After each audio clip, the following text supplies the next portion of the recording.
Well, today is PTSD Awareness Day, and I'm going to do my least favorite thing in the world to do. I'm going to explain why I fight so hard for veterans with PTSD, and pretty much anybody else with PTSD, especially veterans, first responders, and current military. Is because I know what a flashback is. I know what a nightmare is, fueled by PTSD. I know what surviving trauma is, firsthand. So I'm going to run down the list a little bit fast, and if you want to find out more, just email me, call me, whatever, and we can go down it. But the first time I survived, doctors said twice in the same night, not she could have died, it was she should have died. I had a fractured skull and a concussion, and the doctor observed the x-ray, sent me home to get a good night's sleep, and the next morning I woke up, my eye was just out like a balloon. I had severe headache, I had memory problems, I had speech problems, and my parents rushed me to Children's Hospital. I was 5 years old. So yeah, I get what it's like to basically watch your life slip away. And then to be told later on, because of what other people did, I shouldn't be here anymore. What had happened was I was at a drive-in movie with my family, and I got away from my two older brothers. I went to the big kid park and got up on a really, really high slide, and I was terrified at the top because I wasn't with my brother. And kid behind me got impatient and he pushed me over the side. I fell headfirst on concrete. After that, my dad, who, I'm an Army brat by the way, my dad, who drank a little bit too much, turned into a violent alcoholic, and his favorite target was my oldest brother and my mother. And those two things should have caused PTSD. There was a terrible car accident, and a state trooper saw it happen, and he clocked my car hitting the guardrail at about 75 miles an hour. I saw the guardrail coming. I just covered my face. I figured, yeah, my mother's going to kill me if she can't have an open casket. I not only got out and checked on the other car to make sure they were okay, I pushed the car from the passing lane into the breakdown lane. I was about 19 years old. There were other things that happened, but I think the biggest one was when my ex-husband came home one night and decided I needed to die, and he proceeded to accomplish that. Chased me around the apartment, and he was beating me, and I was fighting back. At the point where he had me down on the floor and his hands on my throat, I literally started banging on the door after she'd called the police, and the attack stopped. That's the reason why I do what I do, because when I met my husband, my dad, who stopped drinking by the time I was 13, he used the word shell shock. And I grew up with him. He was a Korean veteran, and my uncles were World War II veterans. Never heard that term before. And I needed to know what I was getting into. I needed to know what my life was going to be like before I ended up falling in love too much. And so I went to the library and I started researching PTSD. And I started understanding it. I started understanding what he was going through. But it also sent me on a quest to figure out why I didn't have it. I knew what the trauma did. I knew what it did to me every single time. What I didn't understand was It didn't make sense. I'm a very emotional, compassionate person. I mean, it just didn't make sense at all. Anyway, I ended up researching it, and the more I knew about PTSD and what had happened, the more I loved my husband, and we ended up getting married.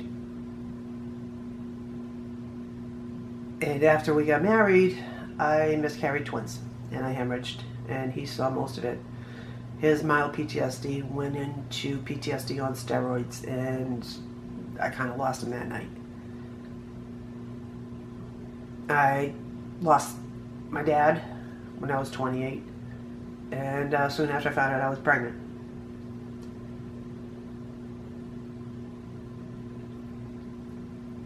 After she was born, I kept hoping that life would get better, because we had a great daughter, very healthy, and she's happy. She was just a joy. I didn't know that I was carrying an infection.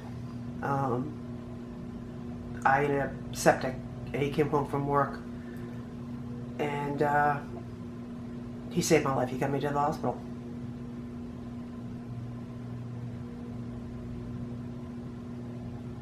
In the hospital, I heard one of the nurses say she's fighting for her life, but inside my head I was screaming, no, I'm not. I want to die. I was praying to die. I did not want to live anymore. I just wanted to go away. I didn't want a life of pain anymore. I just had had enough. And one of the times when I was actually conscious, because my fever was 105, I opened my eyes, and there's my husband standing there holding our daughter. That was my reason to fight back then. And I said, there's no way in hell I'm leaving them. And we've been together since 1982. And I've been doing this ever since. But in the process, I found out why I didn't end up developing PTSD. And that was because of the way that everything was handled in my family. Is everything was talked to death.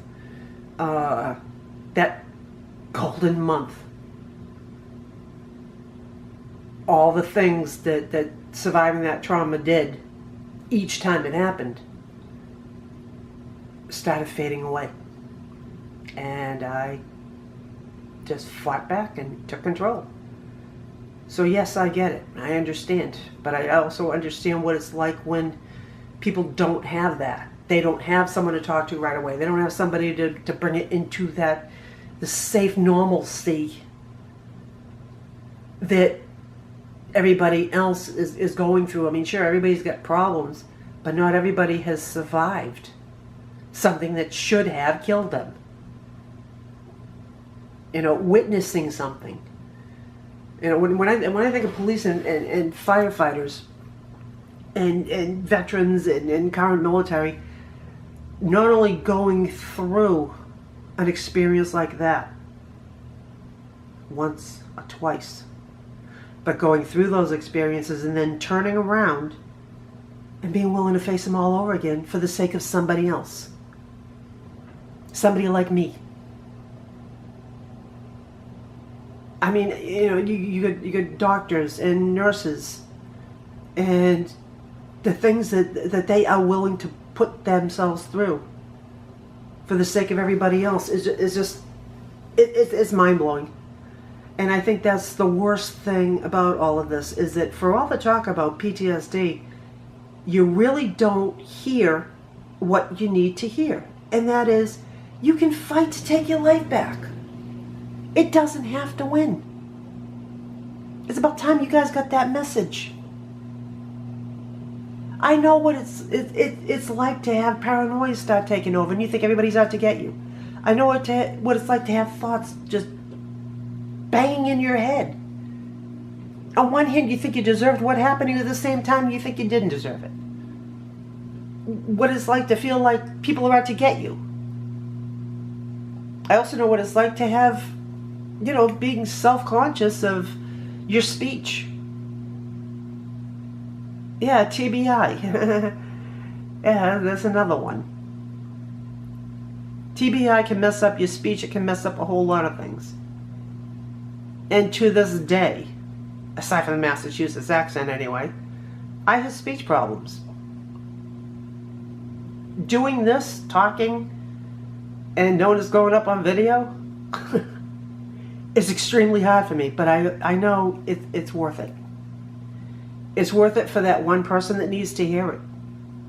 It's worth it for, anybody who feels lost and confused and has lost hope. The only reason people commit suicide is because they have lost hope that the next day is going to be any better than the last day was.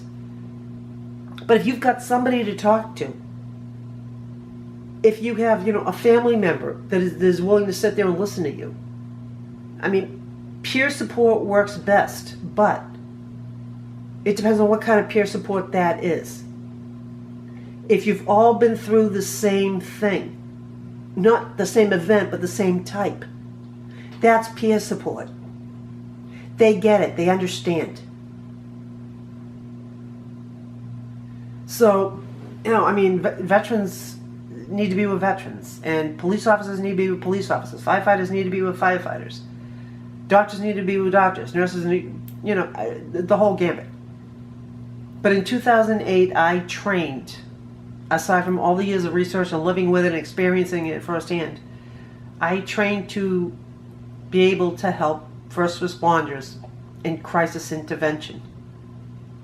Because my life proved it worked.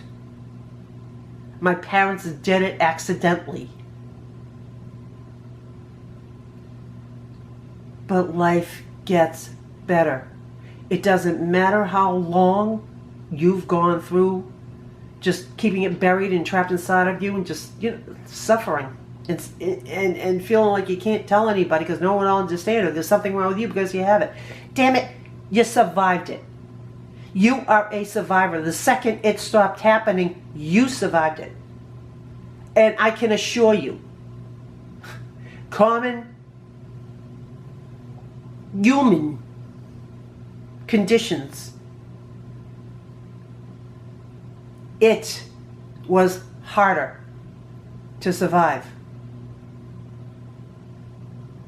than the hard work you need to put into taking control back over your life. It's about time you got that through your head. It is not hopeless. You're not hopeless. And no, God did not send it to you. And if anybody ever tells you God only sends you what you can handle, tell them to go to hell. God gives you what you need to handle what comes. There was only one time in my life that I pushed God out of my life, and that was after I miscarried the twins. And I gotta tell you, it was torture. It was absolute torture. Even when I was in the hospital dying because of that infection, I didn't push God out of my life.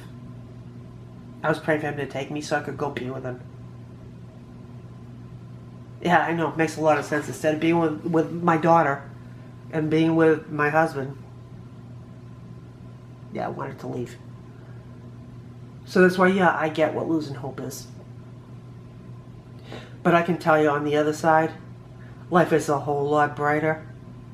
It's a whole lot better. No, it's not perfect. Yeah, there's times I still have nightmares. But PTSD did not take control of me because of the way it was handled after it happened. I dealt with the trauma. The trauma didn't win. It doesn't have to defeat you now. So, now maybe you understand why I do what I do and why I get what I get and why I just invest so much time doing this. And why I get so furious when people decide, oh, they're going to take the easy way out. We're just going to talk about we're raising awareness. They haven't a freaking clue what they're talking about. I mean, there were two celebrity suicides. Crisis intervention hotlines were lighting up like candles because it was like a trigger.